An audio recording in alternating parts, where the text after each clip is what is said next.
Welcome back to my channel. My name is Dr. Anwar Youssef Dunbar, and this is Big Discussions 76, Entertainment and Media. First of all, please like this video, please share it, and please subscribe to my channel if you want to donate something to the channel. That information is below in the description box. And also, please consider joining the Big Words LLC Newsletter. In addition to being a YouTube content creator, I'm also a writer myself. So, I wanted to get in really quickly and give my thoughts and impressions on Season 1, Episode 9 of HBO's House of the Dragon. That episode was entitled The Green Council.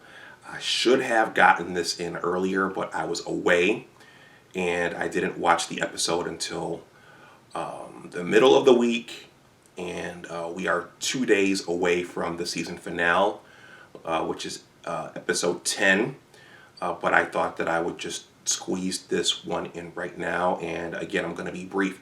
So, in this episode, it turns out that King Viserys died at the end of the last episode, so the poor guy is out of his misery. And at the end of the last episode, it was really, really hard to hear what he was saying. So I know that I watched it once, watched it a second time, and really, really leaned in to try to hear what it was that he was whispering as he was drifting away to sleep. And of course, his wife, Alicent Hightower, the queen, she was seeing about him as he was drifting off. And I know that it involved Aegon.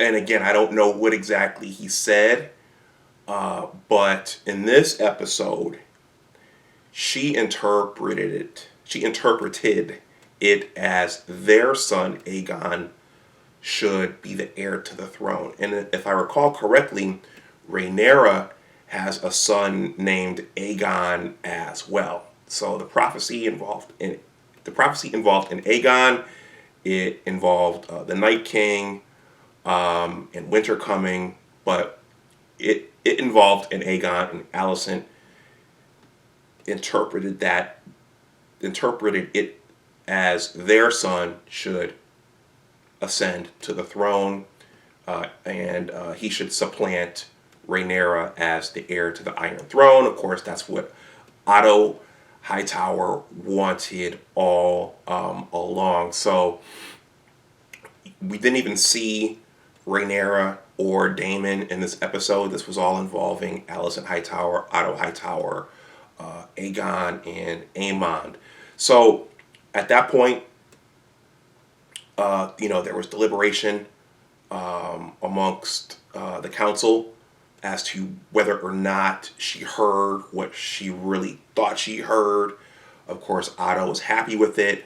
There was one dissenting member of the council who quickly met his demise, and then I think the other heads of state were summoned to King's Landing for this revelation.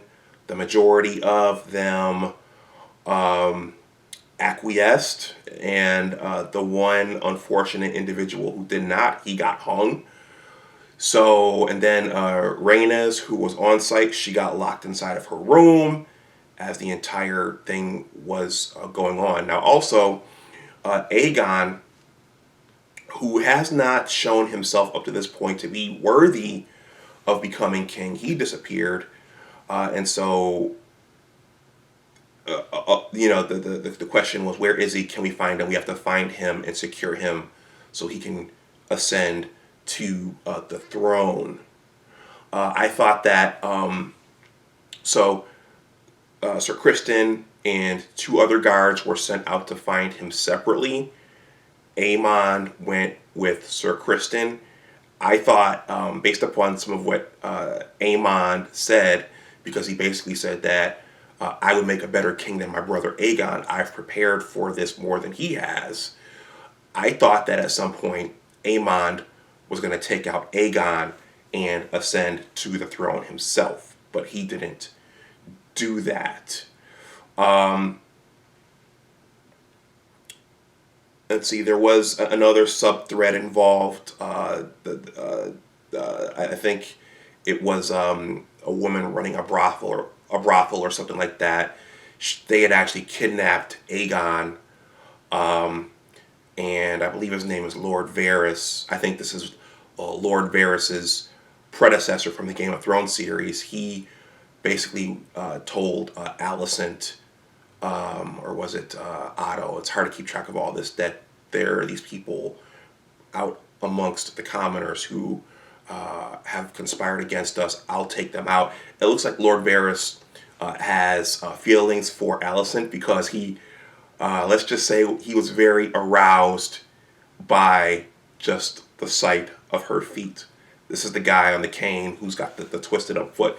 Anyway, I'm going to skip ahead to the final scene. They found Aegon, they returned him, and they all gathered in the large hall for his crowning. Now, I'm going to echo something that pretty much everyone else has echoed about this series, and that's that the long stretches where there's no dialogue, those are very powerful. Okay, so that last scene where Aegon walks in and he moves through the crowd up to the stage area to be crowned, there was no dialogue there. And so I was watching and thinking, okay, what's about to happen? Something is about to happen. And I honestly thought that someone was going to take Aegon out. I didn't know if it was going to be Aemond. I didn't know if it was going to be Sir Criston. I didn't know if some arrow was going to randomly fly in from the crowd and hit him in the head or in the back or something like that. But I thought that was going to be the end of Prince Aegon, soon to be King Aegon, and then Aemond would step in and become the heir to the Iron Throne. But it didn't happen.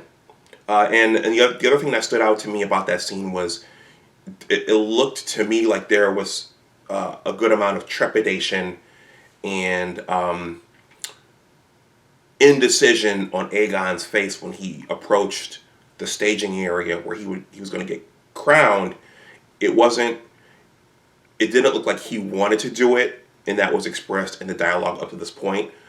But it seemed that once the crown was put on his head and he realized, I'm the king, that's when he turned around, unsheathed his sword, and raised it up in the air like, I'm the king. I'm the king. This is really happening. I'm the king. So it looked like in that moment, that's when he appreciated and understood the magnitude of what was happening, and that's when he actually embraced becoming the king. So we all know what happened afterwards. Rhaenys, who was set free from her imprisonment, she crashed the party on her dragon, killing some of the commoners, but not killing Alicent, Aegon, or anyone else who was on stage. There was actually just a stare down with her and her dragon, and then she flew off. Now, I almost read a review of this before shooting this video, but I think the audience, I think you just want to hear what the content creator thinks. But I think the significance of that stare down was Rhaenys basically communicating to Alicent and Otto and now King Aegon that I don't agree with this. I stand with Rhaenyra and Daemon. I'm going to tell them what happened, and there's going to be a reckoning for this. So I think that that's the significance of what happened at the end of that episode.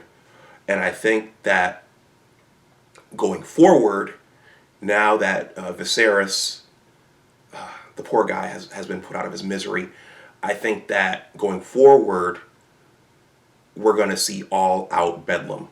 Because while this is a fictional medieval world with dragons and magic, underneath all this is one big soap opera. So I think now that the galvanizing presence and the galvanizing force of the Targaryen family has passed away. I think now it's going to be all out bedlam and war between these two factions. And I think Alicent did go to Rhaenys to ask for her support, but I think another thing that's happening here is that Rhaenys sees herself in Rhaenyra.